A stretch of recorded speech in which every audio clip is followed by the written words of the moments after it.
আল্লামা আহমদ শফীকে শেখ হাসিনার নির্দেশে তার গোয়েন্দা সংস্থার লোকেরা সুকৌশলে হত্যা করেছে।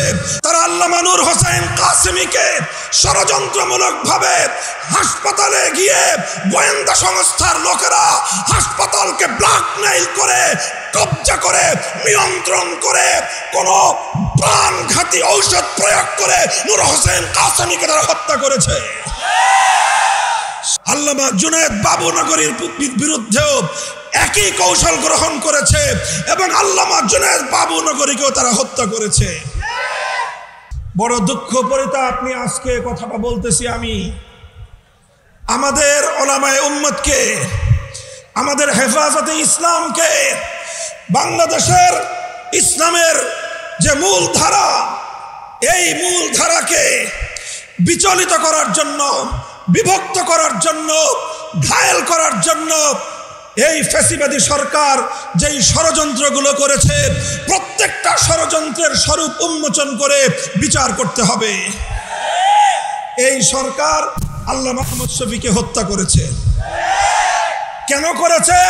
আল্লামা আহমদ শফী রহমতুল্লাহ আলাইকে সুকৌশলে হত্যা করে আল্লামা জুনায়েদ বাবুনগরী সহ তার অনুসারীদেরকে ঘায়েল করার জন্য ফাঁদ পেতেছে। কাজেই প্রথম আল্লামা আহমদ শফীর হত্যাকাণ্ডের সঠিক তদন্ত হতে হবে। যারা আল্লামা আহমদ শফীর পক্ষ হয়ে আল্লামা জুনায়েদ বাবুনগরী সহ আমাদের বিরুদ্ধে এই অপবিত্র কর্মকাণ্ডের সম্পৃক্ততা করার চেষ্টা করেছিল, তাদেরকে রিমান্ডে নিয়ে জিজ্ঞাসাবাদ করতে হবে সরকার কেন তাদেরকে দিয়ে এই কাজ করিয়েছিল। প্রথম কথা, আল্লামা আহমদ শফীকে শেখ হাসিনার নির্দেশে তার গোয়েন্দা সংস্থার লোকেরা সুকৌশলে হত্যা করেছে। তদন্তপূর্বক এই তথ্যের প্রমাণ জাতির সামনে হাজির করতে হবে। 2 নম্বর, দ্বিতীয়, আল্লামা আহমদ শফীর ইন্তেকালের পর শেখ হাসিনা এবং তার গোপন পরামর্শদাতারা -3 ফর্মুলার উপর চলেছিল। কয় -3 করতে চেয়েছিল। প্রথম মাইনাসের তালিকায় ছিলেন নূর হোসেন কাসেমী রাহিমাহুল্লাহ, দ্বিতীয় মাইনাসের তালিকায় ছিলেন আল্লামা জুনায়েদ বাবুনগরী রাহিমাহুল্লাহ, আর তৃতীয় মাইনাসের তালিকায় ছিলাম আমি অধম মামুনুল হক।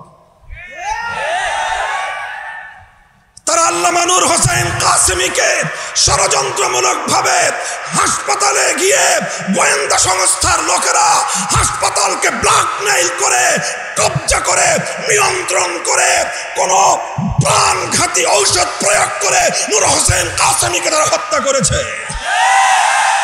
সেই হত্যাকাণ্ডের সঠিক তদন্ত এবং বিচার করতে হবে।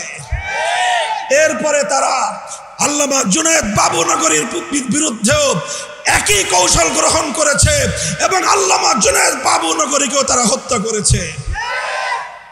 এই 3 হত্যাকাণ্ডের যথাযথ তদন্ত এবং তার জন্য দায়ীদেরকে জাতির সামনে চিহ্নিত করে, মুখোশ উন্মোচন করে বিচার করতে হবে। আর এরপরে আমাকে একটা করুণা করেছে যে ওর বয়স কম, বেঁচে থাকুক কিছুদিন। আমাদের 3 মুরব্বীরে মারছে, আল্লাহ জানে ওদের মধ্যে কেউ হয়তো আমার প্রতি তার একটু দয়া হয়েছে যে ও বেঁচে থাকুক, কিন্তু এমন ভাবে বেঁচে থাকুক যেন এদেশের মানুষের কাছে ও মুখ দেখাতে না পারে। আমাকে জনগণ থেকে বিচ্ছিন্ন করার পায়ে তারা চালিয়েছিল। আমি পরিষ্কার ভাষায় বলি, 2021 সালের 3রা এপ্রিলের পর আমার বিরুদ্ধে যারা যারা কথা বলেছে, যেই রূপেই বলে থাকুক, যেই আকৃতিতেই বলে থাকুক, তারা সব উপরোক্ত 3 হত্যাকাণ্ড সহ আমার বিরুদ্ধে ষড়যন্ত্রের সঙ্গে জড়িত ছিল। ব্যাপারটাকে কেউ আমার ব্যক্তিগত বিষয় হিসেবে বিবেচনা করবেন না। আমি ছিলাম 3 জনের একজন, আহাদুস সালাসা। আমি ছিলাম 3 জনের একজন। আমার 2 পূর্বসূরীকে হত্যা করেছে। আমার আল্লামা আহমদ শফীকে তারা হত্যা করে আমি যেন এদেশের ধর্মপ্রাণ মুসলমানদেরকে নিয়ে এই ষড়যন্ত্রের বিরুদ্ধে রুখে দাঁড়াতে না পারি, এজন্য আমার বিরুদ্ধে এমন ষড়যন্ত্রের বীজ তারা বুনেছিল, এমন ষড়যন্ত্রের চাল তারা বিছিয়েছিল যেন ভবিষ্যতে আর কোনোদিন কেউ মামুনুল হক হওয়ার স্বপ্ন না দেখে। মুহতারাম হাজিরিন, আমার কথা আর বেশি কিছু নয়। এই চারটা ঘটনা একই সূত্রে গাঁথা। আলেম সমাজকে বলবো সরল হওয়া ভালো, এত সরল হওয়া ভালো না। আলেমদেরকে বলবো সরল হওয়া ভালো, এত সরল হওয়া ভালো না।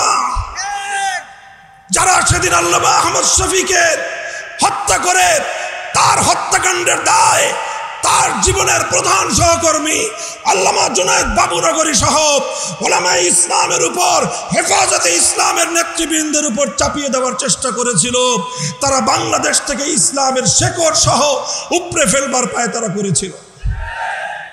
কাজেই এগুলো সুন্দরভাবে, এগুলো যথাযথ তদন্ত, এর স্বরূপ উন্মোচন এবং এর সঠিক বিচার এই জাতি প্রত্যাশা করে। কথা বলেন ঠিক না বেঠিক?